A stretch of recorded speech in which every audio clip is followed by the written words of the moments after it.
Tinfoil hat. Oh, what the fuck are you guys even talking about?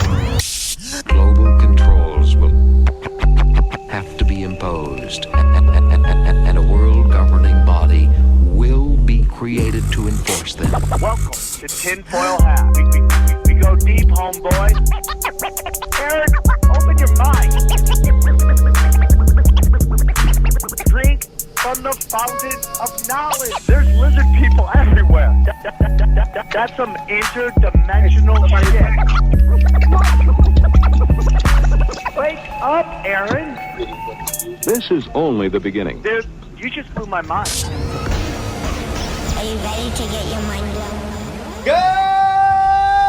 Good morning, Swarm, welcome to Tinfoil Hat. You know I am. You know I'm here too. I'm here too. Rah! Join me as always, Xavier Guerrero, and on the ones and twos, Jay Nice, Juicy Johnny Woodard, live from the Wise Wolf Gold and Silver Studios. That's right. Go to SamTripoli.gold. Use the promo code Tinfoil and join the Wolf Pack. That's right. Get precious metals sent to your house for as little as $50 a month. Let's go. We got a great show for you, folks. We got a banger for you. Yeah. We have the man, the myth, the legend, Justin Brown, okay? And then we also have our good friend, he's got a book coming out, Jared Klickstein. Jared Klickstein, they're both joining us on an intensely awesome episode about Bigfoot in the Bible. It's great. If you want to see me live, I got some dates on my website, SamTripoli.com. I'm at Skankfest all next weekend. Then I'm in Louisville. Very excited. The 10th and 11th. Those tickets are moving. They say it's going to sell out, so grab your tickets now. Tampa Bay, come on, Florida. Let's go, bro. Florida, Tampa Bay, I'll be there on the 5th. And I'm on 2 shows on the 6th. And then Cancun with my boy, Eddie Bravo, at the Jiu-Jitsu Overdose. Anything, guys? No, hit that like button. All right. Check out the new Broken Sam. Check it out. Enjoy the episode. Drink from the fountain. Okay, let's get into it. Joining us in studio, he's a good friend of mine, and he's got a book out called Crooked Smile: What It Took to Escape Decade of Homelessness, Addiction, and Crime. Jared Klickstein. Thank you for having me. Buddy, thank you so much. Tell us a little bit about your book. Yeah, I was homeless and addicted to drugs for about 10 years. I was homeless on Skid Row and in the Tenderloin. I wrote a book about it. It's pretty funny, and it's kind of a policy book at the same time. Yeah, it's a fun read. What do you mean by policy book? It critiques some of the policies in California regarding homelessness and addiction and really just across America. And then it offers a solution that I think that would work a lot better. I love it. I love it. It's great, dude. This is great. Congratulations. Glad your book's doing well. We were talking in between shows. It sounds like you pushed some product, and it's really great to see, man. You're a good guy, and I'm glad you're here on the show. Thank you very much. And the links to his book will be below. Join us via the power of Zoom. It has a podcast called Prometheus Lens. Very excited to have him on for the first time, hopefully many times. Please welcome Justin Doc Brown. How are you, brother? I'm good, Sam. Thank you for having me, man. I really appreciate it. Our pleasure. For our listeners who may not be familiar with you, can you tell us a little bit about yourself and where our listeners can find you? Yeah, I'm just a normal 9-to-5 Joe, man. It's always loved diving into the Bible and into history, and ended up deep diving since 2012 on some of these subjects, and ended up just starting a podcast and jumping into everything that is biblical, conspiracy theory, cryptids, ancient lost civilizations, all that fun stuff, man. And just love every minute of it. I've been doing this for about maybe 2 years now. These are my podcast. Yeah, go on. My podcast is on all major platforms: YouTube, Spotify, Apple. Anywhere you can consume content, you can find me. Love it, dude. Are you getting your subject matter? Does that get you in trouble with the tech gods, or do they allow you to dance? So far, I've been allowed to dance, but I've been very careful. I have a paid subscription, so anytime I get into anything that I think YouTube would hit me for or flag me for, I just kind of separate that content for those members. So far, so good.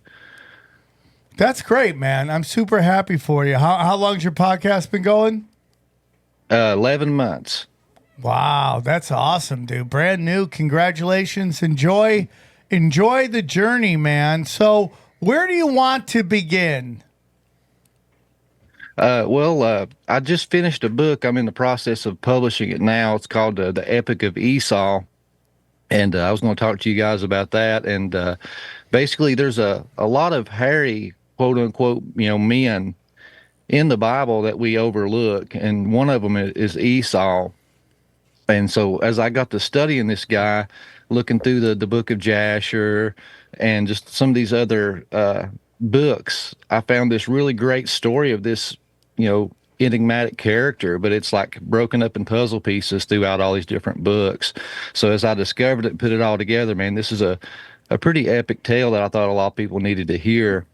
I'm totally down with it, man. We were just talking some Christianity in between my desire to become the best Christian I can, and I'm just struggling with, like, I just don't know the rules sometimes, and it's so I always enjoy talking about it. So thanks for coming on, man.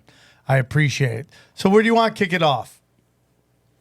Well, I guess with the introduction of Esau in the biblical text, and Esau is one of those characters that you don't hear a whole lot about. You get just like basically a little blurb about him and it moves on. It's kind of like the Genesis 6 event. You hear, there was the sons of God came down and bred with the daughters of men, creating Nephilim giants, and the giants were on the earth in those days before and after, and boom, it's over. Well, the thing is they only give those little blurbs because there was so much other material written down and so much oral tradition surrounding, these giants. So the author felt that subject was well covered. So they didn't need to, theoretically beat a dead horse, so to speak. And Esau is one of those characters. What he's most known for is the trading of his birthright. That he's the elder brother of a set of twins, and he trades his birthright for a bowl of red stew. But I grew up in church my whole life, and it's not till maybe 2012 I found out there's so many misunderstood, hidden, and redacted things in the Bible. And honestly, the Bible is the most supernatural book in the world. It's full of Bigfoots, vampires, just cryptids and supernatural warfare and things like that. It would put any kind of Marvel comic book to shame. That's what I've been saying, dude. Like, why? Like, it's done on purpose to get you not to read this book, to make it seem dry and unfun. And I'm just telling you, regardless of whether you're a Christian or you're an atheist or whatever you are, it's a really interesting book. Like I said, on my website, SamTripoli.com, I sit down with friends of mine and we listen to Johnny Cash read the Bible. And it is fire, bro. It is fire. Every time you read, you're like, this is fire, dude. So I don't get it. My parents obviously wanted me to be Catholic, but like you said, what they gave me was pretty, I would say, pretty dull, pretty blah. You want your kids to be Christian. What? Pretty dull. Pretty blah, like, blah. I was like, like, this is it. I get it, but there's no... You want your kids to be Christian, right? Are you not going to give them these books and be like, look, it's interesting, or would you save that for later? Is it too soon to, like, you get what I'm trying to say? Yeah, I mean, like, that's a great question, dude. I want my kids to grow up. Yeah, obviously, I would love for them to have a connection with Christ and all that. I really would. I really want them to. But I would just think it like it'd be so cool to teach them the Bible through a supernatural, like he's talking about. Like, if I would have how learned, much more fun would that be, dude? How much more fun would that be? We need a biblical graphic novel is what we need. The comic book version of the Bible. Dude, now, that's what I'm talking about. And that worldview would help people defend their faith too, because one of the main key points of the supernatural worldview of the Bible is Deuteronomy 32. And that's the Tower of Babel event, because nowadays you have so many atheists say, well, if your God is real, how come there's so much violence? How come my niece was raped from the time she was 6 years old and da-da-da, and name all these atrocities? And they're like, well, if your God is real, then he's just a shitty God.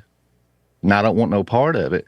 It's because, the Tower of Babel was more than just a tall tower. It says there in Deuteronomy 32, it says, that when the tongues were divided, also mankind was divided amongst the sons of God.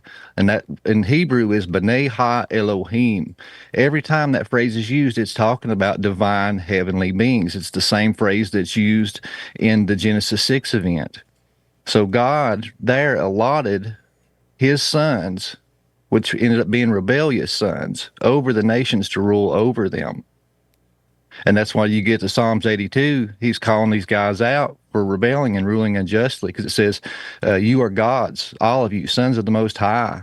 But how long will you rule unjustly and show partiality to the wicked?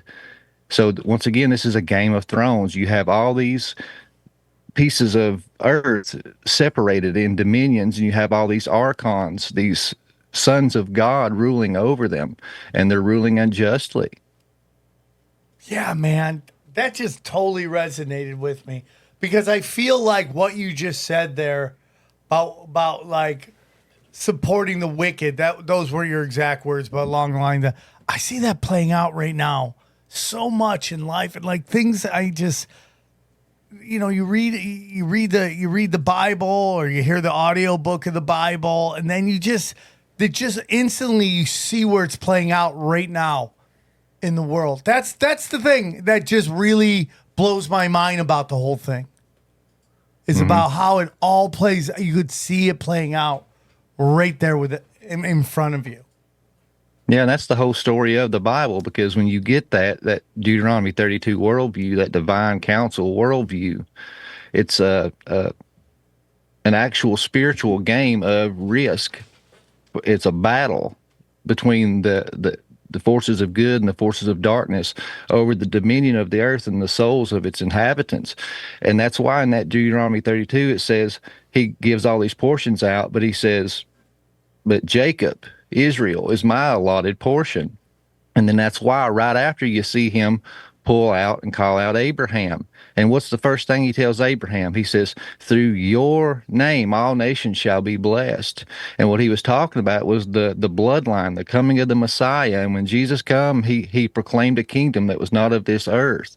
So it's basically telling us that we have the right to revoke our citizenship from these fallen entities that are ruling over us and pulling the strings of the world leaders, and apply for citizenship to his kingdom. And it's just a story of all coming back into the family of God. It's a story about family and returning home. I'm just telling you, bro, it's like I had a conversation with my buddy, and I go, yeah, it's God versus fallen angels.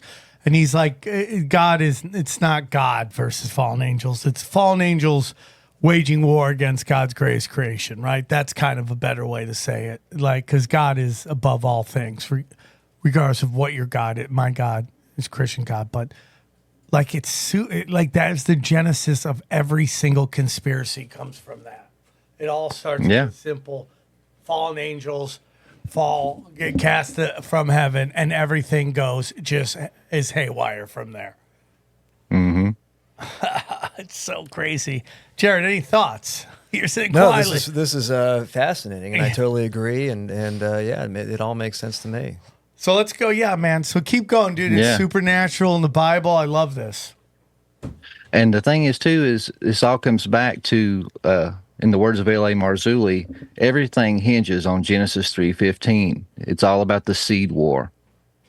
And then you have the parable of the wheat and the tares. That's what it's talking about. Yes, it has literal meanings, but it has deeper esoteric meanings also. Scripture is like an onion. It has multiple layers. You just have to peel them back and dig in and find them. Because in that parable, what does it say? It says that a landowner planted some seed, and in his absence, the adversary came in and sown his seed, and amongst the wheat was growing tares, and that's just another word for weed. And when you look at them side by side, they're identical. You can't even tell which is which until harvest time comes. And then the angels, it's not the angels in the parable, it's the workers. The workers asked the landowner, shall we pull up the tares? And the landowner says, no, lest you ruin the wheat in pulling them up and derooting them. No, let them grow beside, and come harvest time, we will separate the wheat and the tares and throw the tares into the fire. That's talking about this seed war, this serpent seed, and these Nephilim that are, in my opinion, amongst us today. I totally And this agree. story that I'm talking about is basically pretty close to the genesis of that seed war, I do believe. Because when we have Esau in Genesis 25:22, it says, the children struggled together within her, so she inquired of the Lord.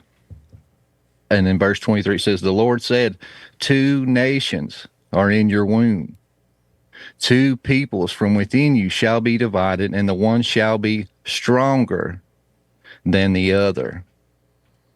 So now if we think back to Genesis 3, that's the event in the Bible of the apple, the fall of Adam and Eve.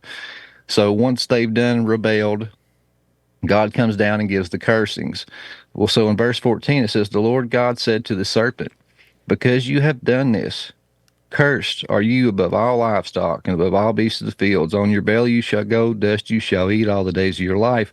And here's the key. He says, I will put enmity between you and the woman, and between your offspring and her offspring. He shall bruise your head, and you shall bruise his heel. So a lot of people want to dance around and talk about, allegories and symbolism. It says plainly right there that he has a seed, she has a seed, and that they will be at enmity with one another. And of course, when it talks about the woman's seed crushing the head, ultimately, that's talking about Christ. And then that's pretty, openly accepted. But later, it says that once they do this, they realize they're naked and they sew the fig leaves. Well, when you go down to verse 20, it says, the man called his wife Eve because she was the mother of all living. And the Lord God made for Adam and for his wife garments of skin and clothed them. And for those that's not familiar, Mike Heiser, great scholar, he's now no longer with us, but he wrote an amazing book called The Unseen Realm. And that, honestly, is what opened my eyes to a whole new book, even though I've read this book my whole life up until I was, in my mid-20s. And there were so many things there that I just didn't see and misunderstood or was just taught wrong. And one of the things he touches on is the word serpent. Are any of you guys familiar with this, Mike Heiser and the serpent? Why do I feel like I heard of it? But to be honest with you, no. Okay. But this word in Hebrew is nakash. Now, nakash can mean serpent, but the Hebrew language, just like English or any other language, one word can have multiple meanings. So the context of how it fits into the sentence is just key. So not only can this word mean serpent, it can also mean the shining one, or the one who practices divination. So if you have this supernatural worldview, God's divine counsel, in your mind you need to think of Zeus and the Olympians. That's how the Bible paints heaven and God, that he is the head Elohim, the creator, but he has a divine assembly with him. So when you look at the context of the fall of Adam and Eve, what makes more sense? A talking snake or a divine being on God's holy mountain that rebelled? Dude, that's crazy, right? Yeah. Number one, snakes don't talk.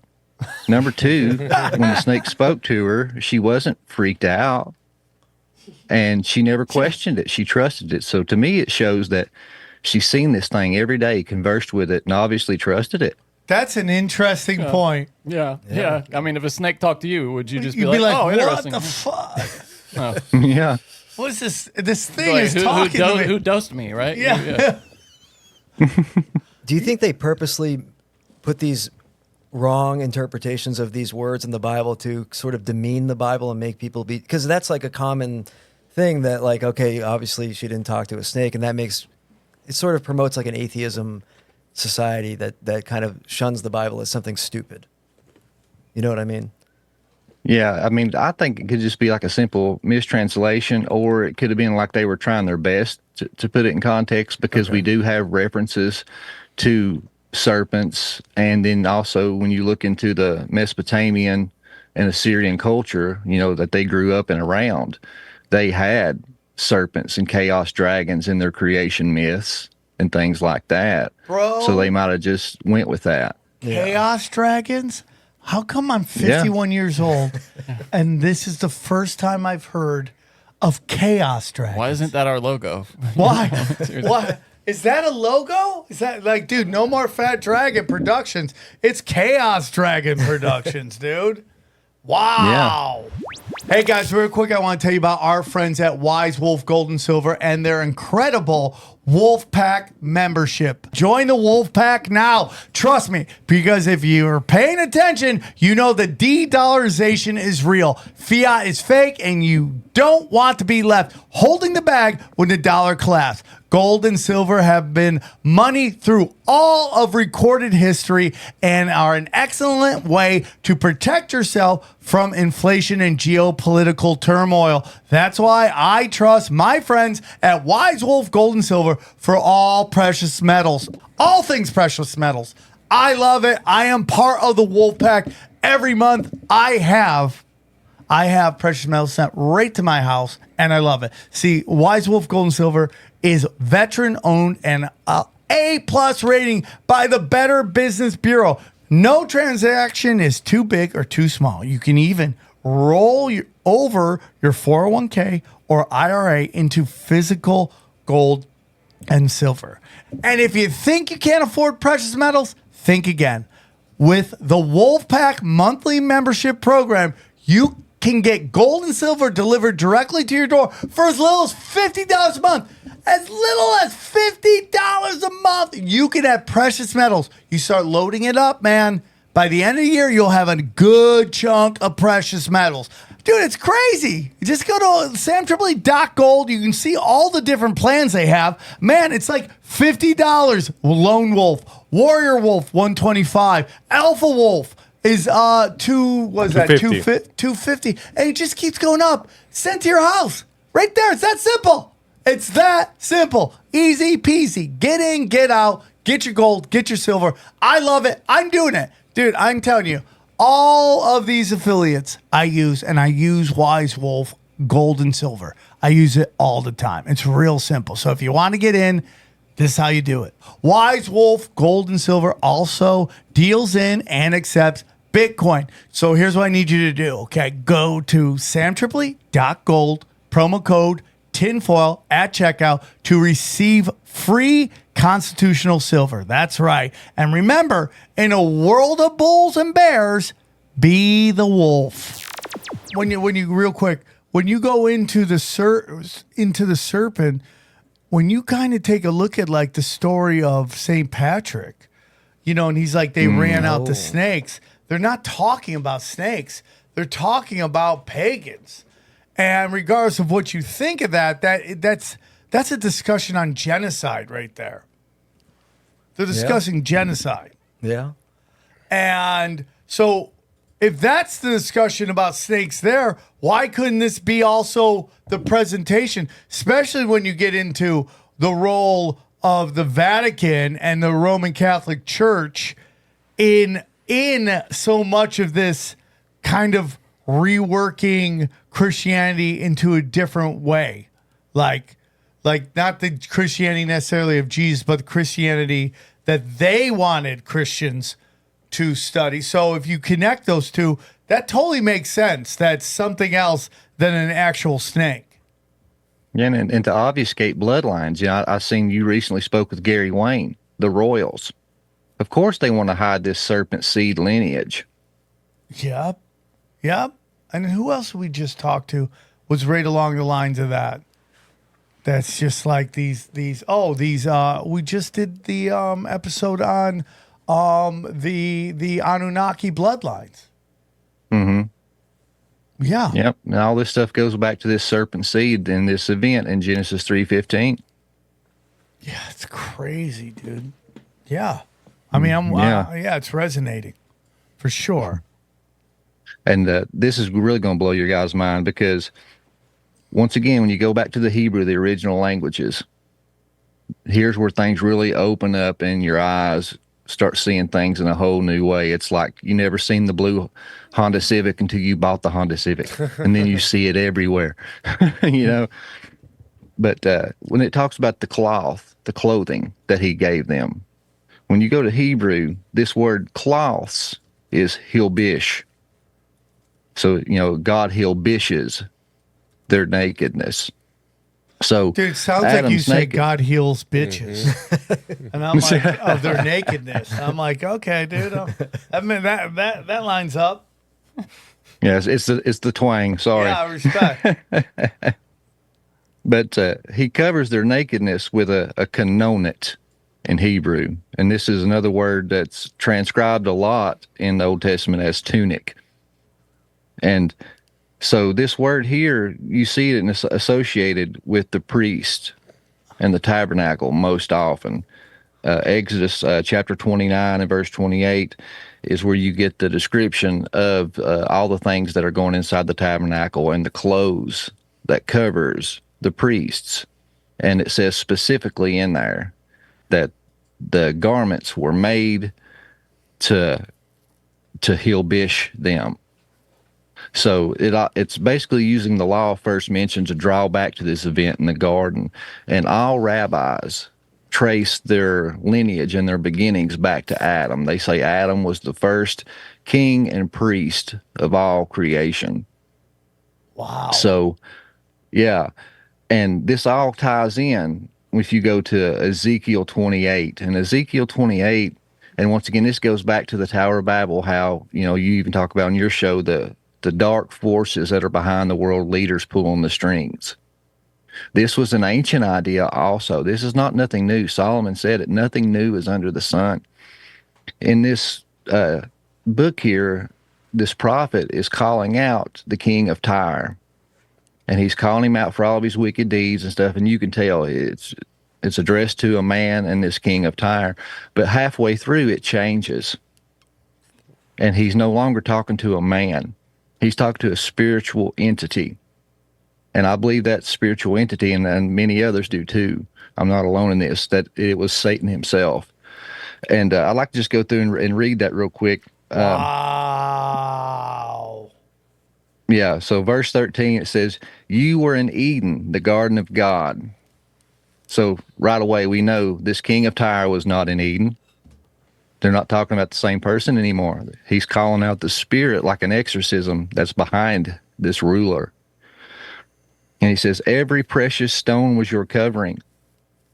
Sardis, topaz, diamond, beryl, onyx, jasper, sapphire, emerald, and carbuncle, and crafted in gold was your settings and your engravings. And on the day you were created, they were prepared.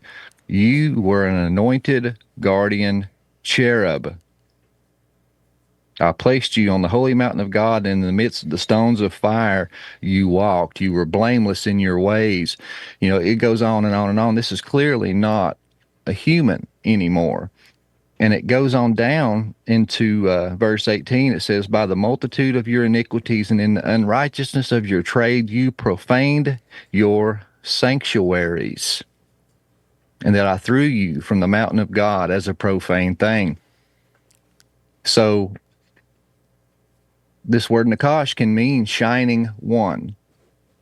And just right here, we have this garment described, all these different colored stones, gold engravings, and all this stuff, right? This even fits the description of his name. He would definitely be a shining one with this garment on. And it's the exact same garment that is described in Exodus that the priests wore. They call it the ephod. So it's my opinion that I've developed from reading this is that Satan was once the high priest of all creation. And when he rebelled and caused Adam and Eve to fall here, he was cursed by God. And he was stripped of his position and his garments, his priestly garments, were taken away and given to Adam and Eve. And Adam became the first king and priest of all creation. And so if you think of that, that alone would make Satan just hate mankind, because something that was his prized possession, something he wore with pomp and he was just so proud of, it was a symbol of his authority, is now the constant reminder of his shame and fall and having to see it on his younger brother, mankind. Because if you look at it in the family aspect, these angelic hosts, according to the book of Job, says that they were there at the site of creation. In Job, it says that, where were you when I hung the stars? Where were you when I did this and did that? And it said, in the morning stars, the sons of God sang with joy at the side of creation. So they are our elder brothers. So there's a lot to unpack here. We've gone through a lot. I find very interesting the city of Tyre. That's a big, you hear that city a lot. We've also heard that from somebody like Ian Ferguson, who came on from, he's more into astrology and stuff like that. And he talked about the importance of Tyre and its part in the war between, let's say, the globalists versus Russia. Why they hate Russia? Alexander, he invaded, Tyre was the most fortified city out there. And that to me is, I think, the genesis of all of that. But you brought up something very interesting I got to ask. So you say that Satan was in charge of creation. What do you mean by that? Well, I said he was the high priest of creation. It's like he was the one that overseen it all, because when you get to Ezekiel 28, that's talking to Satan, it describes his garments, and it describes the priestly ephod to a T. And then it says that he profaned his sanctuaries, but then he was cast as a profane thing from the Garden of Eden. So it was like, it describes him in a priestly role. But then as you go through the history and traditions of the rabbis, they all trace their right to priesthood to Adam, that Adam was the first one. So it's like at Satan's cursing and he was thrown down, his garments were given to Adam because he was now the high priest, what some people call the order of Melchizedek. Order of what? Melchizedek. What is that? Melchizedek was a high priest, and you first see him in the book of Genesis when Abraham defeats the 5 giant kings. These 5 kings were going through and conquering these territories and demanding tribute, and they go to Sodom and take Lot as hostage and run off with him. So Abraham assembles 300 strong men and goes after these 5 kings. Him and his crew defeat these kings and get Lot back. And on their way back, it says that they bump into this mysterious guy named Melchizedek. He was the priest and king of Salem of peace. And he give him a tithe of all the spoils. And then Melchizedek, this mysterious figure, pulls out bread and wine. And when you get into the book of Hebrews, it compares Jesus to this order of Melchizedek and the next in line.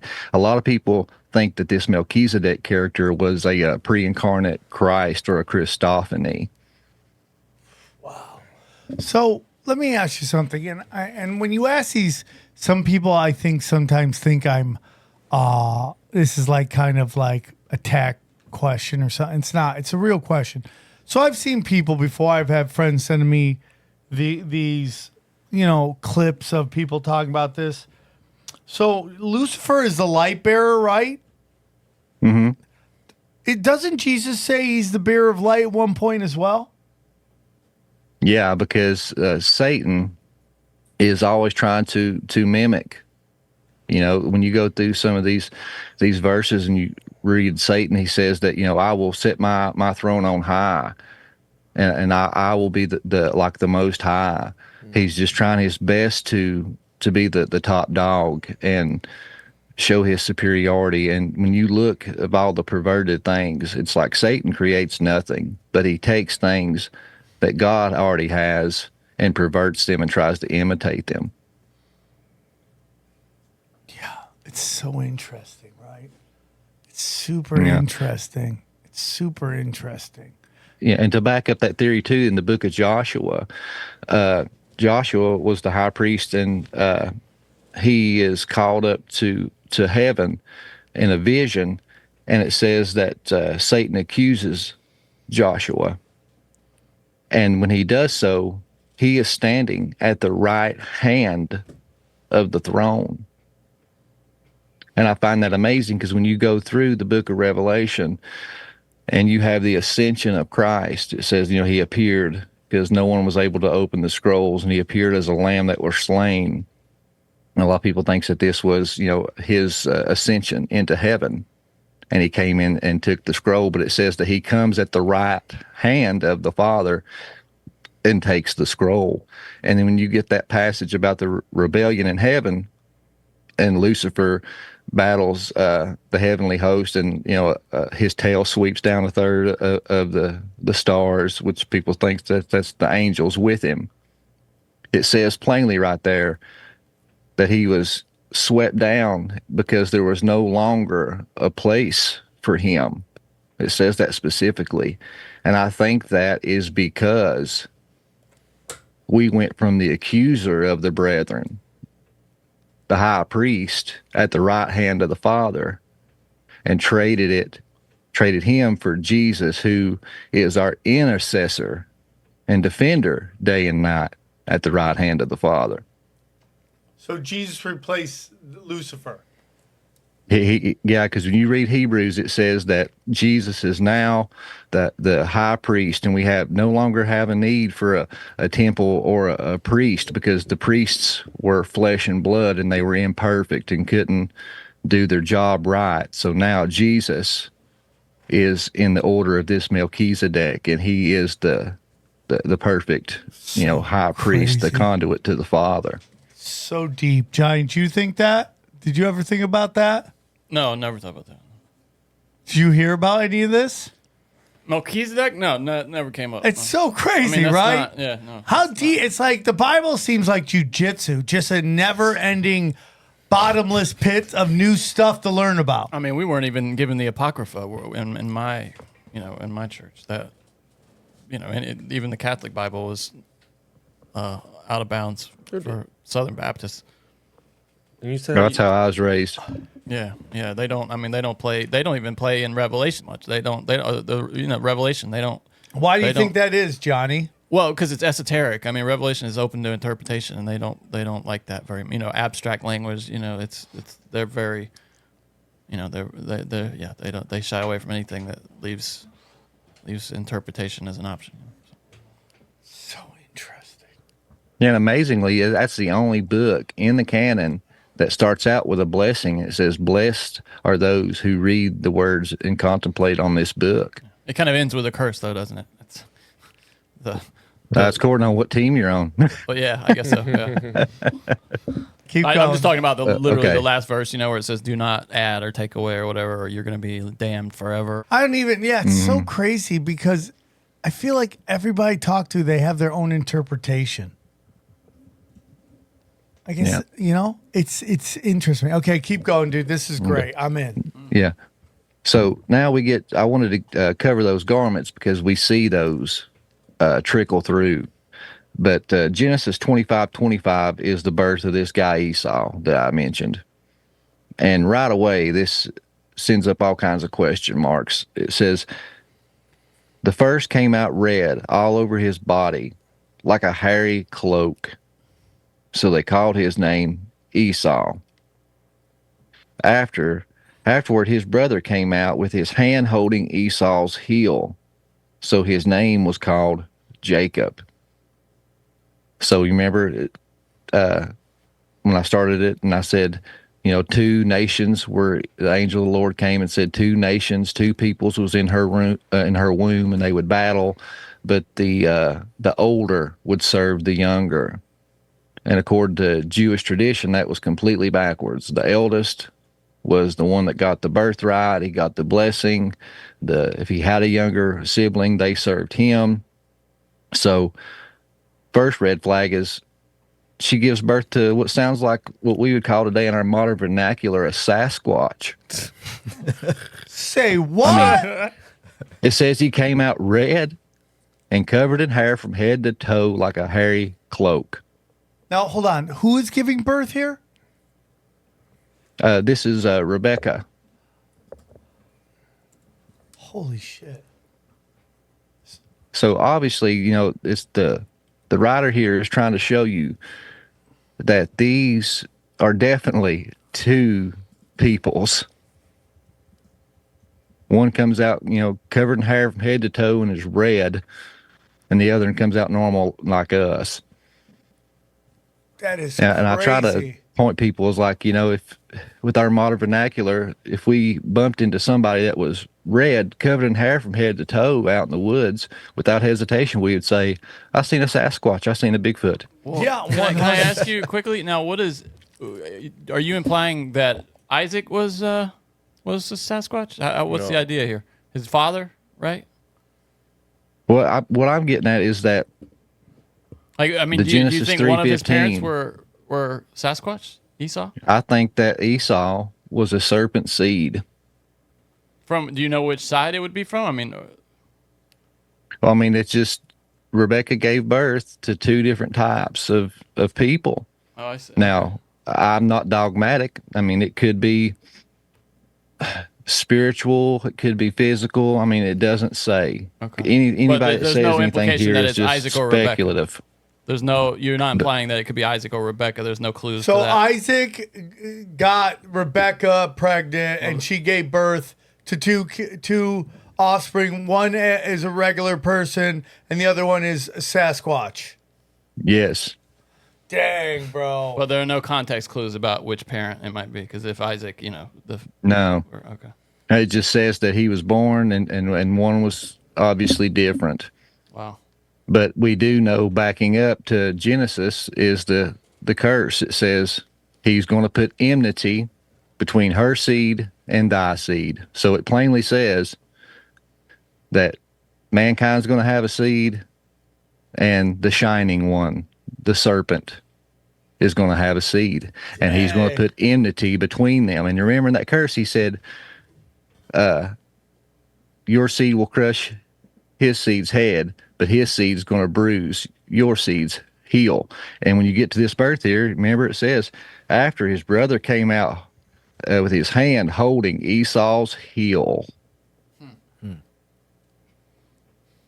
So, it's everything's pointing back to Genesis 3:15 and this seed war. And I thought that was, the first, just red flag. That's so interesting. What do you mean by seed war? That's what a lot of people use this terminology. Because like I said in the beginning, the parable of the wheat and the tares. And, some people talk about the reptilian race, and it's just, that there's a demonic seed amongst us. And it's biblical. It's in the scripture. And it's the seed war. It's light versus dark. It's just, that's the whole concept. I assume you're going to get into Yeah. Okay. And so, but when you go on down, you have that famous story of the trading of the birthright. Yeah. Because I'm very curious about that. Yeah. Now, this was something that when I first read it, I was like, what? This makes no sense to me.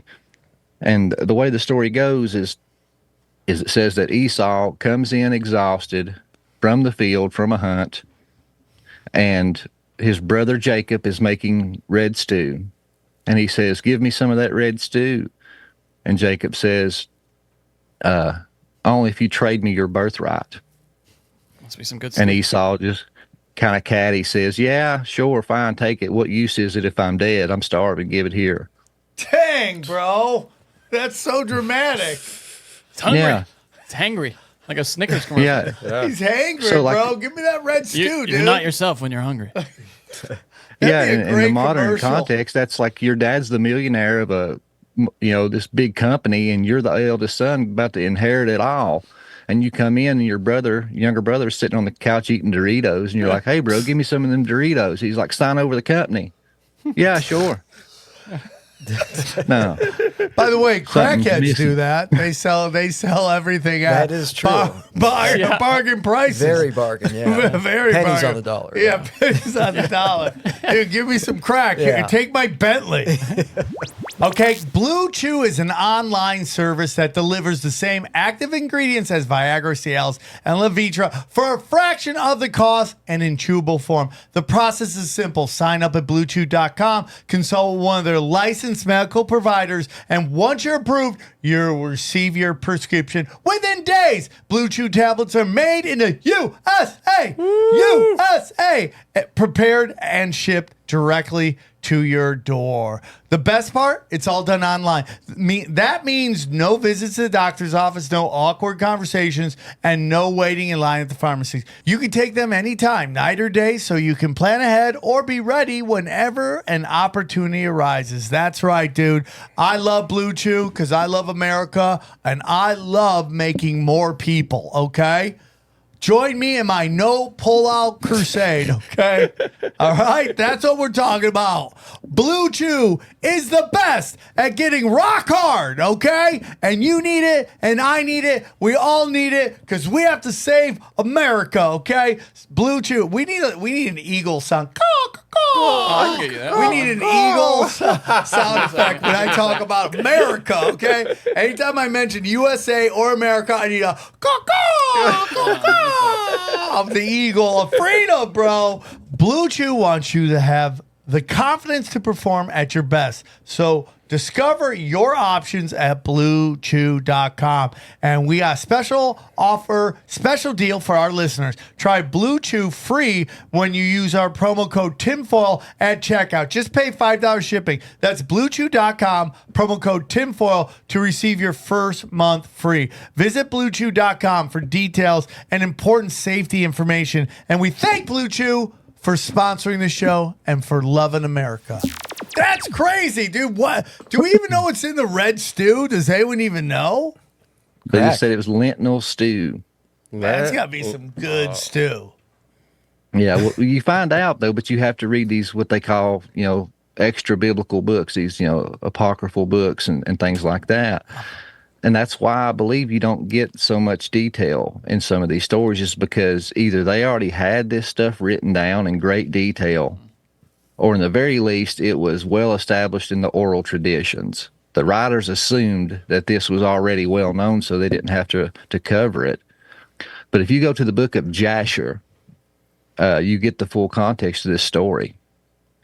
And so if you go to Jasher 27, it says, "And Esau at that time, after the death of Abraham, frequently went into the field to hunt. And Nimrod, king of Babel, the same as Amphrio, also frequently went with his mighty men to hunt in the field, and to walk about with his men in the cool of the day. And Nimrod was observing Esau all of his days, for a jealousy was formed in the heart of Nimrod against Esau all of the days. And on a certain day, Esau went into the field to hunt, and he found Nimrod walking in the wilderness with his 2 men. And all these mighty men and his people were with him in the wilderness. But they removed at a distance from him, and they went from him in different directions to hunt. And Esau concealed himself from Nimrod, and he lurked for him in the wilderness. And Nimrod and his men that were with him did not know him. And Nimrod and his men frequently walked about in the field in the cool of the day, and to know where his men were hunting in the field. And Nimrod and his 2 men that were with him came to the place where they were, when Esau started suddenly from his lurking place, drew his sword, and hastened and ran to Nimrod and cut off his head. Whoa! And Esau fought a desperate fight with 2 men that were with Nimrod. And when they called out to him, Esau turned to them and smote them to death with his sword.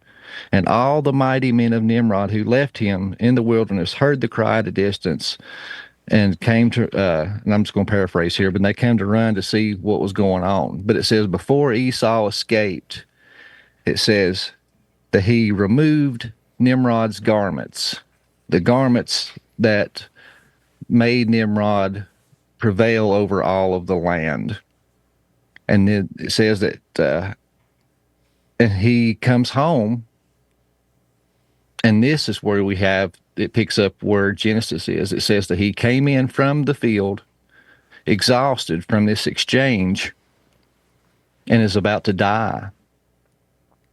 And Jacob basically nurses him back to health so he doesn't die, and he trades his birthright to his younger brother. And that's why you get in the book, he's like, do this thing. Swear you'll do this thing. Trade me now. And he's like, what use is it going to be if I'm dead? Take the birthright. Because he just got in a battle with Nimrod and fought to the death and killed 3 men. And it says that these men were Gibborim. And in the Hebrew, Gibborim is the same word used to describe the Nephilim giants. Whoa. Yeah. And who could fight a Nephilim giant? Hold on. Did you just go, yeah? Yeah. Yeah? I just heard that shit. The Nephilim giants. Oh, really? When? Right now. Oh. But right, that suggests what you're saying, right? Like, because who could take down Esau. Nephilim but a Yeti? You know what I mean? Like Sasquatch. Well, yeah. And they were both known as mighty hunters. And I kind of jokingly said that, it says in there that he was hunting Esau because he was this hairy beast of a man. He was hunting him. And both of them claimed to be the mighty hunter of the field. And it's kind of like the Highlander. yeah, there Can only be one, baby. Dang, that's crazy. I'm going to show who the mighty man is. That is crazy. And these garments were the supernatural garments from the Garden of Eden that I theorized was the Nakash's coverings given to Adam. Nimrod had them, and it said that this is how he was so mighty and ruled over the nations was because of these garments. It's like Superman's cape. Yeah. That's some crazy shit, dude. Yeah. And a lot of people were like, well, how in the hell did Nimrod wind up with them? It was supposed to be passed down through the good lineage. And once again, when you go through the book of Jasher, it traces that handing down of that birthright. That's what it was. That was the birthright. That was the symbol of authority. It was like the king's crown. And it says that it went through the good line and it traveled. And it went to Noah. And it was carried through the flood with Noah. But it says, in Ham's going out, Ham stole those garments and in secret gave them to Cush. And then Cush, it says that he gave those garments to Nimrod when he turned 20 years old, when he came of age. And it says that when he put on the garments, he became a mighty man, a Gibborim. And that's why in the book of Genesis, some people ask, it says that Nimrod wasn't born a Gibborim. It says that Nimrod became a Gibborim. And the book of Jasher attributes that to these supernatural garments from the Garden of God. That is crazy. And so it gets passed down, passed down, passed down. Do you think that birthright is still getting passed down today? You never know. It might be locked up in the Vatican. Oh, man. Among other great things. Oh, man. We'll always get deeper. What does the Vatican have that we don't know? They have everything, dude. I mean, if there's a war, that's where we should all go. We'll be like. So you say how the Bible doesn't explain things, obviously. Is that because you say it's already written down? Do you think the Vatican has those books? If I had a big wad of money, I wouldn't be afraid to bet it on it. So he says that the Bible doesn't explain a lot because you're assuming they don't have to because there's other books that explain that. And I'm saying, does the Vatican have those books that they talk about the Nephilim kind of just as like a side book? I'm wondering if we know they destroyed so many books. You think they destroyed or kept them? Well, they probably have a private reserve, but I mean they're responsible for destroying so much. Just think about literature. that, like hiding information from society. The government does that. The government does that, and the Vatican does it with you're talking about supernatural. I love it. I think you're the first person to smoke on this show. I love it. No, I fucking love it. I am who I am. I ain't going to pretend. No, to dude, nobody. I think Jamie Deluxe, maybe. Jamie Deluxe. That's goes about hard. the only other person. Oh, and but I'm in, dude. And let's not forget Mark. Mark doesn't smoke. Well, he smokes weed. Yeah, he smokes weed. But not cigarettes like a grown-ass man Yeah. from the 70s. That makes me think you're Nephilim. So, yeah, dude, they hide all the super... But, like, just think about this. How they've hidden all the stuff, all the supernatural stuff from the Bible, right? Just imagine, though, what else is in the Vatican, how deep that shit goes. And for me, again, why don't we ever see this in our real life? And it's because we live in these giant cities where they've just basically made everything pavement, got rid of everything. I mean, people talk about the occult in California all the time. You don't ever see any of that shit because it's all like the energy of this. You were talking about, oh man, I kind of miss LA. Like you start falling for it. Yeah. Like it's the energy that you don't get anywhere else. Yeah. It's just this giant conductor of electricity. But that stuff also keeps out all the UFOs, the Bigfoots, and all the supernatural stuff that we see. But I mean, if you go to the Bible, it's so supernatural. Imagine how supernatural the shit is in the basement, in the library, of the Vatican. I've been to the Vatican. Yeah, but you ain't been to the library. I know, they take you through. What if you got lost and you're like, oh shit, I'm here? Yeah. It's like that the end of Indiana Jones, where they're just putting away one of the crates in this whole long thing of crate. Yeah, I mean, I imagine that's what it's like. I mean, we know they have professional exorcists that they don't talk about, but that we've heard little rumors of that from here and there. And then last year they talked about having standards for exorcisms. You have to ask for permission.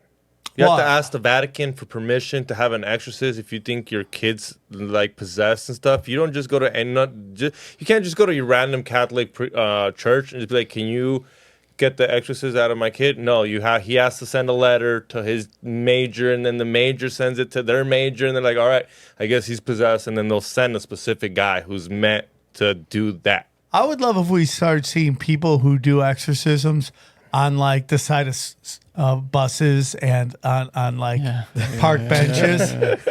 Right? Just I'm with you. Yeah. Are you possessed? Hit me up. 445-5559. I was possessed and then Sam got rid of the ghost. Thank you, Sam. Right? Who are you gonna call? I'm curious. Is the stealing of the blessing part of this? Isaac's blessing? Is that? Yeah, and that's one thing too, is because when you get to that part of the story, what happens? He tells Esau, "Go out, hunt some wild game, and cook for me one last time." And he takes off to hunt. Well, then Rebekah turns to Jacob and says, "Go out and kill one of the young goats and bring it to me. I will prepare a delicious meal for your father, and you go pretend to be Esau."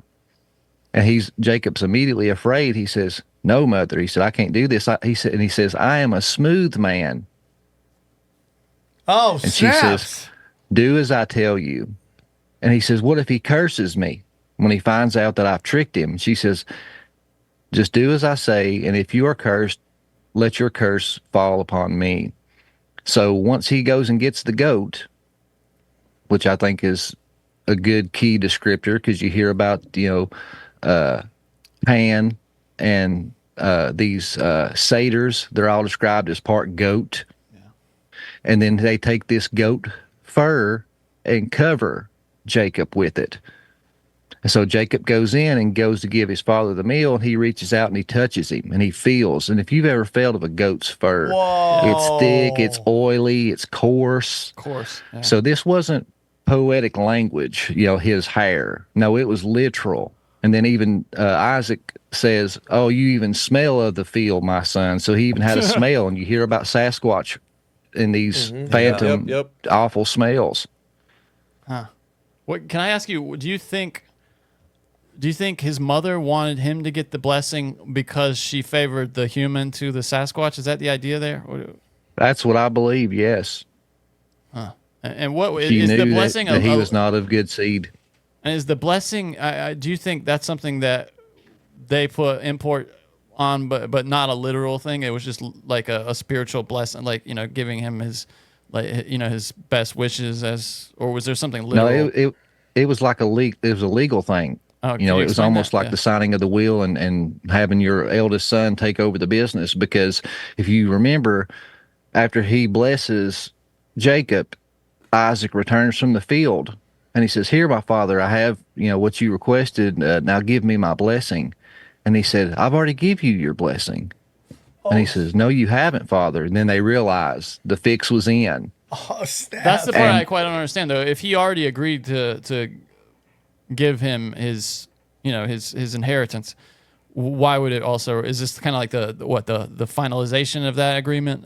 Yes, because what they had was a verbal agreement. And I think, it's my opinion, that Esau just agreed because he was like, "Yeah, do whatever. I'm dying. Under Do duress, whatever." right? Yeah. Because I'm really not going to give it to you. And then when this happened, it was literally stolen out from underneath him. And it's like you're at the lawyer's office and the stamp got put on it. It's final. Because Esau starts crying. He says, "Father, please, no, I'm the eldest. You know, give me the blessing." And he said, "Son, I've already done it. What's done is done." And he's like, "Well, do you have another blessing? You know, will you give me half of the inheritance or whatever?" And he says, "Son, what is done is done." And what do you think? I mean, because to me, That's crazy, bro. Sasquatch comes in. you're suggesting, though, it sounds like that. Correct me if I'm wrong. That the Sasquatch has some kind of inherent evil, right? But it seems like the human is the one doing the, you know, the deceitful stuff here. That's a great point, Johnny. Yeah, that is true. I mean, and that's just one of those things. It's God's will. You know what I mean?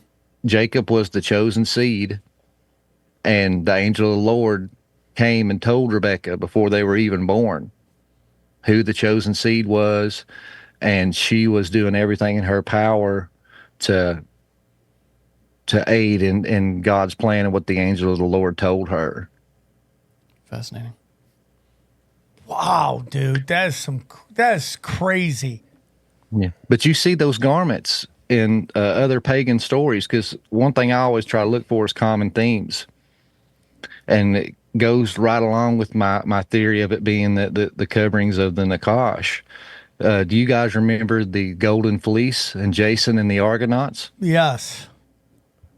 Well, in that story, a man and a woman were supposed to be sacrificed to Zeus, and Athena comes and aids them to escape and sends them a golden ram that can fly, and it takes them to safety. But on the way, the woman falls and dies.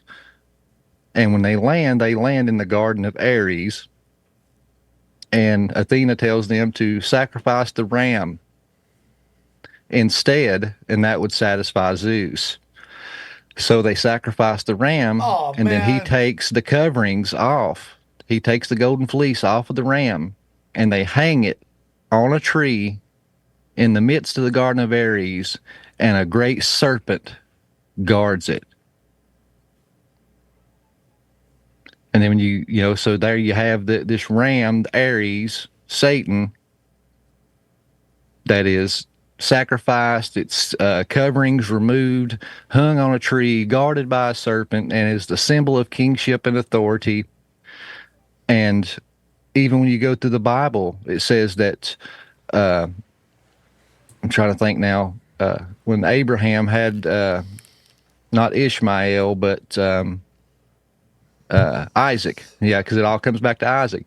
Remember, God said, "Sacrifice your son to me." And he agreed, and he took Isaac up and made an altar, was getting ready to sacrifice him. Then last minute, the angel of the Lord says, "No, stop."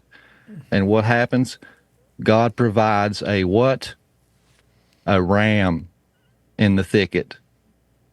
And that was the substitute for the sacrifice. It goes almost parallel with the Golden Fleece story. Dang, dude. That's some crazy. That is crazy. And those garments are in the Bible. Your 66 book canon 2 more times, and a lot of people look over it. Jacob. Who remembers the seeing the Noah's nakedness, right? Oh yeah, Ham that comes caused in, sees his chaos. father's naked. Well, that's a huge misunderstanding. And that phrase, it said he uncovered his father's nakedness. If you go to Leviticus chapter 17, it says plainly in there, to sleep with thy father's wife is to uncover thy father's nakedness. Noah got drunk and passed out, and Ham slept with his mother. Oh boy. And if you look at the historical texts, this was a very common practice of dominance. And it was a way that the younger rebelled and took over the household. Reuben done it. And if you look at Absalom in the Bible, which was David's son, Absalom runs David off from the kingdom. And the first thing he does is he pinches a tent on top of the house and goes into all his father's concubines in the sight of all of Israel. Ham was trying to take over the family. And then he goes and tells his brothers, hey, I just did this thing. If you go do it, he can't take on all three of us. And in that text, it says they take a garment, place it on their shoulders, walk backwards, and they cover their father's nakedness. They refuse. But when you look in the original language, it doesn't say a garment. It says they took the garment. It has a definite article assigned to it. So, and it goes perfect with the story because this was the symbol of authority. It was the birthright. And according to the book of Jasher, those garments were with Noah until Ham was cast out. And when he got cast out, he stole it. So hold on. So back in the day, it would be a sign of power if you went in and banged your dad's girl? Yep. Even if that was your mom? Yep. Different. It was a way of flexing on the old man back then. I'm going to show you, Dad. Yeah, she don't want the she don't want the bull no more. She wants the calf. Yeah, but it's your mom, dude. But see, this is the weirdest part because, one of the big sins is sexual deviance, right? But then that's all they did. Mm-hmm. That's all they did back in the day.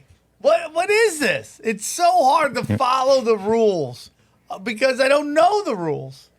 It's just weird to me. That's the Old Testament. It makes the curse make a lot more sense, too, because you think about it in that story, it says that he uncovered his father's nakedness. His father wakes up and he's angry and he curses Ham and says, a servant to thy brothers you shall be. And it makes sense because if he was trying to be the ruler of the household and have everybody serve him, he got the opposite. He was going to serve instead of be served. And then he curses Canaan. Canaan is Ham's firstborn son. I believe Canaan was the son of the byproduct of the incestuous union between him and his mother. Because when Noah realized that his wife was pregnant and it wasn't his, and they were naming it Canaan, he said, "Cursed be Canaan." And she was old, right? Or was she young? Yeah. She was super old, right? Wasn't that kind of, and Abraham in 100 years plus 40 or whatever that part of the Bible is, right? Mm-hmm. I was reading that. She was much older. That was why it was shocking, right? Didn't she try to hook up her husband with a chick and then later on she gets pregnant? Yeah, and see that's Abraham and Sarah. Okay. And see that even ties into this story too, because when you trace the genealogy and the lineage of Esau, okay, once his father gives the blessing away to the younger brother, he's upset, he's mad, he goes into full rebellion. They were not to marry into the Canaanites because going back to Noah and Ham, a curse was put upon Canaan. So he takes 2 Canaanite wives, and they were Horites and Hivites. And you just had Gary Wayne on. I'm sure he just described it in great detail, but those were known giant clans. So imagine if you're taking this hairy, quote unquote, man and breeding him with giants, you'd have a strong likelihood of throwing some really strange pups. But then, to make it even worse, he takes a third wife, and his third wife, he goes to Ishmael. And that's what you were talking about, Sam, because Sarah thought she was too old. So she gave Abraham her maidservant. And she was an Egyptian, not queen, but princess. And she birthed Ishmael. So Ishmael was the firstborn. He was supposed to inherit the birthright. But then later, Sarah ends up getting pregnant miraculously. And Ishmael and his mother, Hagar, are kicked out and thrown into the wilderness to fend for themselves. Oh, man, that's just brutal. Yep. Yeah. So Esau, who also was the firstborn, was cheated out of his birthright, goes to Ishmael and takes his daughter. So here you have the joining of the two elder brothers that were screwed out of their inheritance. And you can imagine the hatred that was sown in that family. You talk about, family feuds. This is it. And if you chase the genealogies, all of your Muslim nations, all of your nations and religions and people groups in the Middle East that hate Israel and just totally want to wipe out God's people off the face of the earth, all trace their lineages back from that union and to Ishmael. Once again, it's the seed war. It all goes back to Genesis 3:15. What is one of the children, Japheth? Is that Abraham's kids? Now Abraham had two. He had Ishmael and Isaac. Oh, okay. So who is Abraham's father? Abraham's father was Terah. He was the idol maker for Nimrod. So the Abrahamic religions come from Abraham, right? Yes. And then did Abraham have two brothers? Ham and Japheth? Is that how it goes? No, Abraham had one other brother that is written down anyway, and I can't remember his name, but he ends up dying, but he has a son named Lot. And that's why Abraham takes Lot, his nephew, under his wing, because his brother was dead. You're thinking about the sons of Noah, Sam. Yeah, the sons of Noah. That's what I'm thinking of. There we go. Shem, Ham, and Japheth. Japheth, right? And is that where the Ashkenazis come from, in your opinion? That I've not really took a deep dive in Japheth's lineage. We have a Khazarian right here. Yeah, I'm half Ashkenazi. You are half Ashkenazi. All right. Interesting. And the Khazarian theory makes sense to me. I read the 13th tribe, and that seems to make sense to me. Yeah. Adam Green has a problem with it, and he has some interesting takes on that as well. Man, this is great stuff. What else do you got, dude? This is really good stuff. But yeah, you have that. So, and what's really interesting to me is Esau, from his marrying of the Hittites, the giant clans, his nephew that comes out of that is this guy named Amalek. And an entire giant tribe is named after this guy, the Amalekites. And in Hebrew, his name literally means the blood lickers. What? Oh. So that shows you these were cannibalistic, sorcery type people that was into witchcraft and things like that. So when you go into Exodus, when Moses is leading his people through the wilderness, Esau's, one of his father-in-laws of the giant clans, was this guy named Seir, and their land was in the wilderness around this mountain, and they called Mount Seir. Well, in Hebrew, Seir means hairy. So when Moses takes his people to the wanderings of the wilderness, that's when you get all your do not do this, do not do that. Well, in those, I think if we look at some of those, it's telling of the people that they encountered in their wanderings. It says, do not drink the blood, the life forces in the blood. Do not seek necromancers. Do not seek sorcerers or mediums. And it says, no longer will you sacrifice to hairy goat demons. And then in the book of Isaiah, it talks about these cursed cities, and it says the satyrs will dance.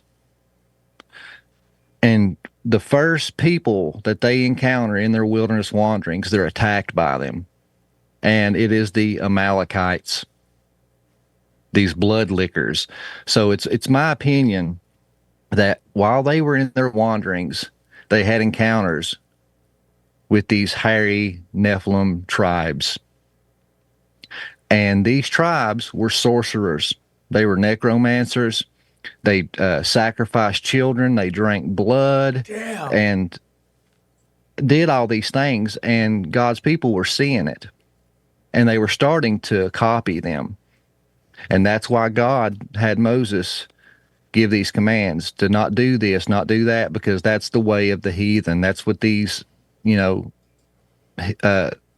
giant clans, the Amalekites, were doing, and they were starting to do it themselves. And once again, common themes. If you go through history, you have Krampus. What does Krampus do? He's this hairy-looking demonic beast, and he abducts children. And Molech, it talks about sacrificing their children, putting children through the fire. Well, if you go down to Sardinia, they have this thing at the winter solstice, and they have these guys called the Methones or the Methanes. They take goat fur and wrap themselves head to toe in it like hairy beasts. They carve these wooden masks and put over their face, and then they cover their back and shoulders with bells. And the whole town does this, and they march through the streets in these costumes. Yes. And they dance and shake the bells, and then they abduct women from the crowd and take them. And then during this festival, just like Molech, the kids that are coming of age, they have a huge fire, and the kids, as like their test to coming into adulthood, have to run and jump through the fire. So once again, going back to these Nephilim giant clans and the Molech worship and passing the children through the fire. Yes, dude. We had a guy come on talking about how Nephilim look like clowns. Clowns are Nephilims. Oh, yeah, Paul. Yeah. Love Paul. And he said the exact same thing about that. And that they're still celebrating these Nephilim right now. I'm telling you, bro. The Nephilim thing is like the genesis to everything. The fallen angels is the genesis to everything. Every conspiracy goes far back to that. And then you just listen to this stuff. It's like so crazy to me, dude. It's just crazy. Yeah. And how they get rid of all that stuff in the like what made it into the Bible, what did make it into the Bible. What are your thoughts on that? What makes it into the Bible versus what didn't? Yeah, they're covering this stuff up for sure.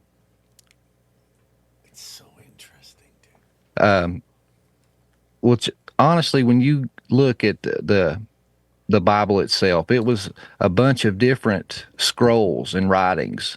They're just all spread out, and it was shared amongst the people. And then when Constantine united all of his, countries into, one body or one government, he wanted to unify the people under one religion. And he had just converted to Christianity. But they didn't, the Jews had a book, they had the Torah, but Christianity didn't have a book. So he wanted a book. And at this same time, you had the Gnostics running around, and they were writing their own gospels too.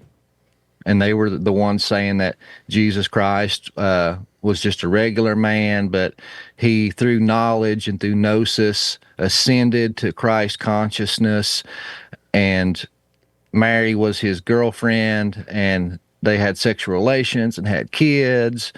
And at the same time, they were drinking these kookions and mixing these psychedelic drinks and having, home churches and having all these vision quests and experiences. And they were starting to infiltrate the church. And that's what it talks about, the wolves in sheep's clothing. And you read the writings of Arnelius and all these, early church fathers, they talk about these guys. They were infiltrating the church and basically just telling the people, hey, they're talking about Moses and Abraham and all these people seeing God. and they're talking, about this, that, and the other, and all these visions. But we're actually doing this stuff over here. They're hiding this. They're hiding the truth from you. Meet us, at such and such's house at such and such time, and we'll show you the truth. And they were reading all these Gnostic gospels to them and feeding them these psychedelic drinks, going back to these Dionysian cults. It all goes back to that, the road to Eleusis. And they were drinking these drinks and having these spiritual, trips and visions. So Constantine was like, we have this heresy moving through the church. We have mass confusion. We don't have a book. So in 325 AD, he put together the Council of Nicaea, and they all got together and compiled all of the scrolls and books that were floating around, and they voted and put together what we know today as the 66 book canon. So there was a lot of stuff that didn't make the cut, and they say it's as simple as, if they couldn't prove who the author was, it didn't make it into the Bible. And some people said, how it's been whitewashed so much that if it was supernatural or it was beyond their... And we had him. Oh, We lost him. Come on, he's cooking with gas. No. He's cooking with gas. He was about to tell us where all the books, Just- where all the good stuff was at. Whenever we get to the true stuff, that's when it just shuts down. What was the last thing you heard? What was the last thing we heard? The canon. If the they canon. couldn't prove who wrote the book, it didn't make the cut. Yeah, that's where. Okay. Yeah, I said, if they couldn't prove who wrote the book, it got denied. And some people say if it went above their reasoning, supernatural, that it didn't make the cut. It was just Constantine basically just wanted a book together to show the history of Christianity, which was the Torah, and then the New Testament was the overall arching theme of Christ and salvation and the spreading of the gospel to the known world. Super interesting, dude. And the book of Jasher, that's like, was that found in the Dead Sea Scrolls, or how do we get access to that? The book of Jasher was not, but the book of Jasher is mentioned in other books that was in the canon and in the Dead Sea Scrolls. So we know from those that there was a book of Jasher. Okay. But a lot of people have argued that the book we have now is like a much later rendition.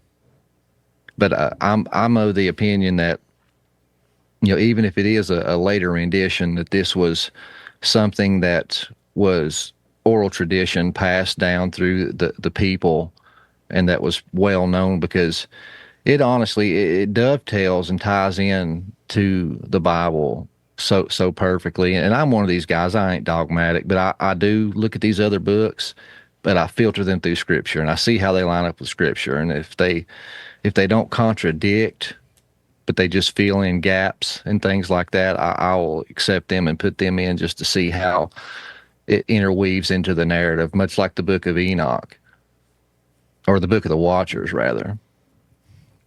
It's interesting, dude. The whole thing is interesting. I always ask God, please just tell me what the truth is, because there's so many layers upon layers upon layers of it. When people talk about they have a problem with religion, don't you find that they tend to mean Christianity? Yep. Mm-hmm. Is that crazy, dude? And they tend to be like, when they try to go, "You're God, you're God." Do they ever do that to Hasidic Jews? No. But Christianity is the straight white male of religions. It really is, right? Yeah. And the spiritual warfare that's attached to it. Honestly, you can talk about Muhammad, you can talk about Buddha, the Native Americans just, say the creator. It doesn't matter. You can talk about any god you want on social media, out in public, whatever. There's never a problem, never an issue.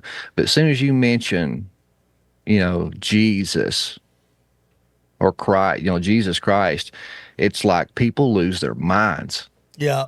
And Yeah. I think it's just once again, it's these Deuteronomy 32, these spiritual wickedness in high places that we battle not against flesh and blood, Paul talks about, that's going on. It's that spiritual Game of Thrones. It's like the King of Tyre. It's the entity behind these people pulling the strings that gets triggered at that name. It's so interesting when I just go by my feel. When I feel like I'm trying to connect with God and do God's bidding, I just feel better about myself. When I'm when you're on drugs and you're middle of nowhere, you're going to Glendale Mall to fucking steal fucking cologne so you could sell it, right? I mean, like, to me, it's crazy, right? It's just, I don't know, man. And it's like it's like there's so many people out there that are pushing back, that are just doing dark shit. That it has to make you believe in God. Unless you believe this entire place is just darkness. Yeah, I agree. And before we let you go, Sam, I do want to tell you this, because this is something too that when I found out, it really blew my mind. Was you guys remember Joseph in the Bible and the coat of many colors? Yeah, technically, yeah. And remember that was Isaac through Jacob, and Jacob to Joseph. I think that coat of many colors is this garment that we've been talking about today. And archaeologists have recently found, I talked to David Roll, and he did an episode with me called Question the Egyptian Timeline and the Biblical Joseph. Because Joseph, he had this coat of many colors. And it says that, just like Nimrod, that his father loved him exceedingly, and he was the child of his old age that he loved exceedingly, and was given this garment. So you have these common themes with the verbiage and how that's explained in that story. But the brothers, rip the garment off of him and soak it in blood and trade him off to traders that are heading to Egypt. And he goes back and tells his father Jacob that Joseph, was tore apart by a wild boar, or an animal. So he goes, and everybody knows the story of Joseph. But archaeologists had recently found this ancient city called Avaris. And it was a known Semite settlement. And Semite is just another word for, Hebrew, Semitic people, Jewish people. And that they found this, like, statesman, someone important, this huge house in the middle of Avaris, and it had a small pyramid temple, and only high officials and kings were buried in these pyramids.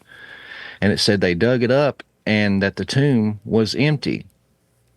But in there, they found this huge statue that was busted into pieces. Someone had took a hatchet or a hammer and just beat this thing into pieces. And they put it back together, and they said that the skin was yellow, that Egyptians didn't paint their statues and stuff yellow. That was a Semitic thing. And it said that his hair was bright red, and on his shoulder they found a coat of many colors. And that they strongly believe that was the tomb of Joseph, because when Moses led the people out of Exodus, the first thing they done was, it said they took the bones of Joseph back with them to bury into the promised land. Crazy stuff, dude. Crazy. You know what else is crazy? You Yeah. type in coats of many colors on Google, and you would assume the Bible shows up, right? Nope, Dolly Parton. Dolly Parton. That's Google. the first She thing. is You spiritual. literally, yep. Those you tits literally- are spiritual. Those are spiritual tits, dude. Oh, Still saucy. You got to take your hat off when you say Dolly's name. Yeah, come on, take your hat off. This come from a guy who's wearing a Black Hawk hat. Great episode, Justin. Thank you so much for coming on. One more time, tell them where they can find you. Once again, thank you for having me, Sam. This has been a really good time. But yeah, you can find me Prometheus Lens Podcast. You can find me at PrometheusLensPodcast.com. I'm on all the social media platforms, Instagram, Facebook, X, and find me on YouTube. Apple Podcast, Spotify, anywhere you can consume content. You can find me there. Thank you. All right, let's break down this episode. All right, let's get into it. What'd you guys think? I want to know who has the rights to the supernatural of the Bible, because Marvel needs to buy them. I think anyone could make a story in the Bible, right? Is Yeah, there anyone yeah. who owns it? No. Then no. someone's They gotta would say- never do that, dude. You don't think Because so? everyone would start reading the Bible. I mean, look what you did with like. I mean, I know that Harry Potter was a book before, but I'm sure it exploded after the movies. Like, if you did a movie about all the crazy supernatural shit in the Bible, everyone would be reading the Bible, and they'd be like, "Oh fuck, our plan isn't working." See, And you can't make money off the Bible right now. I wish they're It's making a not sequel to copyrighted. Passion of the Christ. What's that? Yeah. Yeah. There's a sequel coming out. what Johnny, I think you they were just started right. They production. need to do like what kind of comic did you Graphic say? novel. Graphic yeah. Well, it's a novel. comic book. Yeah. That would be the shit, It's bro. what adults call their comic books. It's graphic novels. Oh yeah. yeah. Okay. All right. I got you. What's part 2? Yeah, how are they doing a sequel? What's Yeah, it what- called? It's We know who did it. Yeah. yeah. It's called Resurrection. Is what it's called. It's Oh. yeah. I think it's set to release in 2025. This is from Collider. Just got a huge update. That's what it says. Oh, huge update. After years of development, it appears Oscar-winning filmmaker Mel Gibson is gearing up for the production of Passion of the Christ: Resurrection, the highly anticipated sequel to the groundbreaking film The Passion of the Christ. Jim Caviezel has confirmed his return as Jesus. It's going to be interesting with the age thing there. With filming expected to begin as early as next year. Wow. Do you think it'll do any kinds of numbers? Of course it will. Yeah. It would Bro, be it's huge. gonna blow Yeah. up. Nobody's watching movies unless it's like Deadpool Yeah, and that or show, Godzilla. The Chosen is huge. That show about Jesus, it's massive. Yeah, And you it's said like self-financed. Yeah, I mean, or I'll watch it. I'm gonna watch it. I watch a lot of clips of it on YouTube. It's great, dude. It's so good. You're right. Totally a graphic novel, but just of all the supernatural shit. Yeah, but do it in that style of kind of like a comic book, where it's Jesus like badass, what Yeah. I mean? Or you Knows take these stories from knows Krav Maga and jujitsu. yeah, or like Moses with his staff, turning into a snake and shit. I mean, that's pretty badass. The question is, are there Bigfoots? Well, according to our guest, Yeah. there are. Yeah, Yeah, but they can talk. yeah. Yeah, but the question is like how crazy was it before the flood? Yeah, I think it's crazier than we can imagine. It also makes you wonder how simple Esau was that he got fooled by a bowl of soup. You know what I mean? like maybe the Yetis aren't that smart, is what was happening there. And they just kind of pulled the wool over his eyes, so to speak. The origin of. No, I mean, like, guys have given away their fortune for ass. I mean, maybe a bowl of soup is lentil soup to be exact. Yeah, it's funny the different translations too. I was reading them while he was talking, and some of them are like he comes in and says, "Give me some of that stuff in the bowl over there." It's just really the translations are funny. It literally says, "Give me some of that stuff over there." Isn't that funny? Oh man. So I thought it was great. Jared, one more time. Let's hear about your book. I'm very excited about it. You've been on a tour. You've been doing some big podcasts, and now you've joined us on our podcast.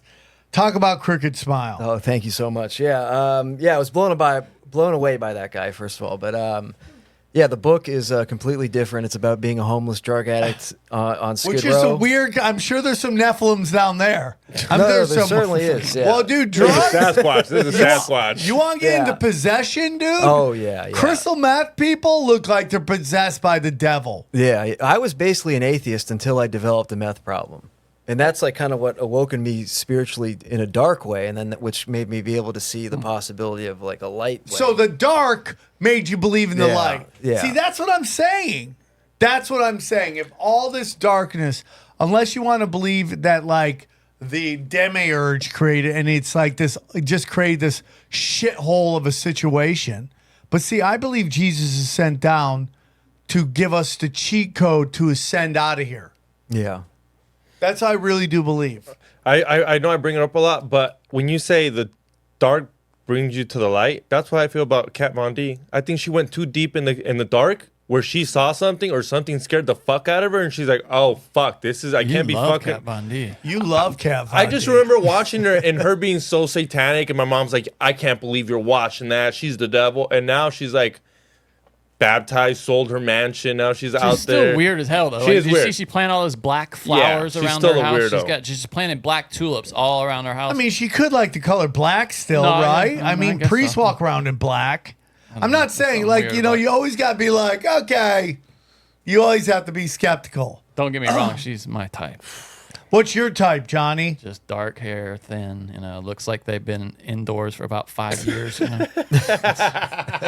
Johnny, you love a Wednesday, right? A grown-up Wednesday. Yeah, exactly. Exactly. Dude, you have no idea. Like Winona Ryder's character in excited. Beetlejuice. Like when I was a kid, loved her. Have you seen the new Beetlejuice? I have. yet? Yeah, it's good. What'd you think? It's good. It's really I've good. heard mixed reviews. No, it's good. It's good. Yeah, it's getting shit. Tim Burton's getting shit for not putting any minorities in it, except for in this Soul Train scene, where they're just doing like reenacting Soul Train. I but love that literally- suddenly now it's, I mean, it's just so crazy to me. There's a lot of good. minorities, and I am racist. Are there? Oh, I bet there are. There's racist? actually, yeah. Am I racist? Good Am I for him. racist? Yeah. Am I racist? I Am Racist was my movie. Sorry. So you're down there, you know, you're doing Skid Row. It's really hard to quit. I mean, you want to quit a bunch. That's why I think, you know, we just get farther for God, low vibrational when you're out there, dude. Just getting Yeah. crazy. And you were out there for a while, right? Yeah, I was out there for a long time, and then actually this like little Irish guy came down there, and I was kicking heroin, and You were kicking heroin on Skid Row?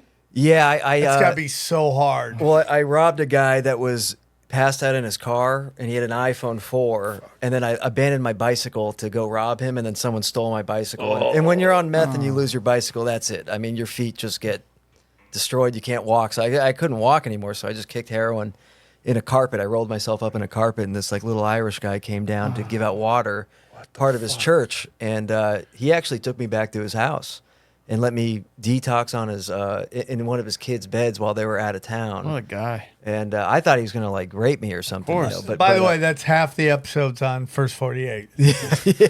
Gay men helping the homeless. You're helpless in that moment. no, Though. but this guy was like a good Christian man, and I had like hated religion and all that, and he kind of like opened my eyes to some things, and that was kind of like the moment. And I still got high after that, and I ended up homeless again. But that showed me that someone could be selfless. Someone was capable of being selfless, and I'd never seen that in my life. And, What was the thing that got you sober? I woke up in Chinatown after a relapse. I blacked out, and I was missing part of my face. I was missing like a good chunk of my face, actually. What do you mean by that? I mean that I was getting tattooed by a friend doing meth and heroin, blacked out.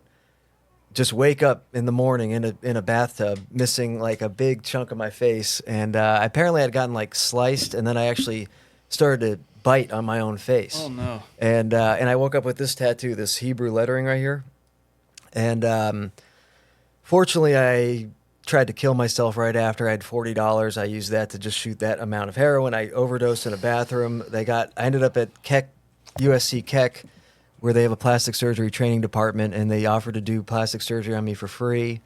And I basically sobered up because that was like a spiritual moment. And then I reunited with my family. My cousin speaks Hebrew, and he said, you know, where'd you get that tattoo? And I said, well, I woke up with it. And I said, what does it mean? He says, it means home in Hebrew. And I said, well, how do you pronounce that? And he said bite. So, and I had bitten my face. That's You know, so and I woke crazy. up with this. So that was like a spiritual thing for me. And I just, Wow. that was it. I relapsed one more time for one day. I woke up happened. missing my toe. So Missing your toe? Yeah, my You last. just wake up with parts missing. So you have Yeah, yeah. 4 toes? I have 4 toes on 1 foot. Yeah, so the last 2 times I've gotten high, I've lost body parts. How do you? I That mean, is wild. both of them sound crazy, but how did you just missing totally wake up and you're like, it's I did the same thing. I blacked out. I woke up and I had a girlfriend. I was house sitting and woke up and there was a pair of nail clippers. And I just blacked out and just kept going. Oh my! I guess. What do you mean? You were like nodding off? Is that? Yeah, see the drugs. You know, by now fentanyl had been on the scene, and that is just like a demonic drug. And yeah, you just get like taken over by. Like I'm not like a guy that eats his face or rips his toe off. I'm like a nice, normal guy. But when you get these drugs into you, it will turn anyone into like almost like a demonic entity that just is out to destroy. Yeah, I've been there, dude. Yeah, so- I've been there, dude. And it's Yeah. just like you can't stop. and now you're doing great. How long you got? Sober 6 years. Damn, dude. Yeah. Congratulations. What is your fourth craziest story in this book? Not your number one, because we want to save it for people to read. Yeah. Is there anything on par with missing a foot? Yeah, I mean, this one time I had a drug dealer that was a female. She was actually the girlfriend of my prior drug dealer who was in jail, and she suspected that I had stolen a phone from her with all her contacts to sell to her uncle. Ooh. I know that sounds crazy. I didn't know, but I went over to her place, and her and her sister were very attractive. Black, large track stars, look like track stars. And I was like 120 pounds, and they just beat the hell out of me, and they had weapons, and they made me get naked. And I thought they were going to have sex with me, because I thought this was like a meth sex thing. Oh, you thought this was a P. Diddy freak party? I thought it was a freak party where you get the shit kicked out of you by two black chicks, and then they have sex with you. But Sam's like, what? Yeah. What? Do you have their numbers? Yeah. But they actually asked me to get into a suitcase. So I got into a suitcase naked, and then they invited two black guys over, which is I didn't want them to be part of the sex stuff. And one of them's name was Cousin Meth, and Cousin Meth. And they held me captive for about 12 hours, and they drugged me with GHB, and they tried to sell me to a human trafficker. And What? They tried to sell you? Well, they took pictures of me naked, and they were telling me to look sexy and stuff. And what? And, what positions did you do? They just asked me to smile and look cute, and I was like, after they beat you up. Yeah, and I was covered in blood and tweaked out, and I was like, I can't look Cousin Meth, I can't look sexy for you. And fortunately, obviously I survived. Thank God you didn't look sexy. You could have been out on the street right now on the blade. Well, it was in San Francisco, which I think you could sell a twinkie, a twinkish 22-year-old. How old were you when this was happening? Probably 22 years old, and fortunately, my drug dealer T-Bone, who was the boyfriend of the girl who was in jail, he called her from a burner phone from jail, sober, probably because he was in jail, and she told him what was going on, and he was like, you got to let him go right now, he's probably already on the news, you can't kidnap a white kid like that, he's on the 6 o'clock news already, so they let me go. Were you on the news, or he was just saying that? No He's one bluffing? That was just T-Bone just knew that it could turn into a bad situation, and he knew that I didn't do that, so he spared me. But that's great. That's the fourth craziest story. Did they ever? That's the fourth craziest. Yeah, fourth. The book is Crooked Smile. Thank you so much for coming on. Thank you for having me, guys. Again, October 15th is the day that Quiet drops. You'll be able to find on SamTripoli.com. You'll more information coming. I'm going to be. Is it next weekend? Yes, next weekend. Next weekend I will be. This weekend coming up. No. Next weekend. Excuse me. I will be at Skankfest in Las Vegas. Then Louisville, Kentucky, Murder Circus Comedy, Bang Bang Pow. That's the 11th and the 12th. And then Tampa Bay, I'm at Side Splitters. And then finally, last but not least, I'm in Cancun, Mexico. So Bang Bang Pow, there we go. SamTripoli.com. I'm telling you, all the best. I'm putting up so much premium content, only $8. You get 3 to 4 episodes a week of stuff deeper than you'll get anywhere else. I love it, whether it's Johnny Cash Reads the Bible, Dangerous, AMAs, Only Conspiracies, you name it, I'm doing it. And then we got, our Patreon, patreon.com/cash days. We're up to almost 900. We're getting closer. It ebbs and it flows, but we're trying to get up to 1,000 people on that. My live shows, the Chaos Twins. The second episode is going. Then we're working on the cartoon as well, the animation by Gold and Silver. That's right, Wise Wolf, Gold and Silver. We already told you about it. SamTripoli.gold. Use the promo code Tinfoil and get precious metals sent to your house for as little as $50 a day. A month. Rife Technologies. Did you guys hear about that young girl who took a vaccine? Her face blew up. Yeah, dude. Matt Rife is working with her as we speak. He's a good guy. No, that's literally his name. It's another Matt Rife. Oh, really? Yeah, that's his name. AquaCure Hydrogen Brown Gas. You guys are still buying it. We love it. Check it out. Get hydrogen, helps you age slower, according to them. Our good friends at Harley Ray. If you're looking for crystals, candles, sage, anything. Today I just took a chemical-free body. That's right. Chemical-free body. Use the promo code Tinfoil Hat. Get your daily supplements. I do it there all myself. just go use the promo code Timfoil, Joel Staley, if you want to get in shape. EMF rocks. That's right, everybody. Fight dirty electricity with these grounding bags. EMF rocks. Use the promo code Tinfoil Hat. It's a great way to battle the forces of evil. Prometheus, if you're websites, if you're looking for a website that's decentralized, you don't have to worry about getting kicked off or anything like that. And finally, our good friend, are you still doing it? Every day. Every day. 2 weeks on, 1 week off. That way you feel the difference. Okay, respect it. Brain Supreme, next level microdosing. SamTrip15, get 15% off with the promo code. And then, of course, Nuke Social, people love it. Tinfoil Hat and Zero, Telegram, all my audio, all my videos. But then again, SamTripoli, my specials coming out October 15th. Anything else, guys? Hit that like button, subscribe. I'm going to Skankfest, and I will be vlogging that, so go to XG Marks the Spot on YouTube and subscribe. New Broken Sim just came out. It's very funny. We talk about the president's apparent attempted assassination, and then we get into Weird Will, who was at your Weird Will bringing the show. hotness. We're winning the first ever Weird Will award. We named an award after him for the guy who brings the hottest chick to Comedy Chaos. So congratulations, Weird Will, winning the first ever Weird Will award. Okay, enjoy these highlights. Here's a clip from the latest Broken Sim. Guys, welcome to our new segment called Hot Topics. Hot topics. We got hot topics right now. Johnny, what's the hottest topic out there? I'm telling you, it's scorching hot, Sam. They're trying to kill this guy, Trump. Are they? Are they, Johnny? Or are they? Or are they? It's Ask the Questions, Johnny. We're talking hot topics here. We're talking Trump assassination. Johnny, what's your thoughts?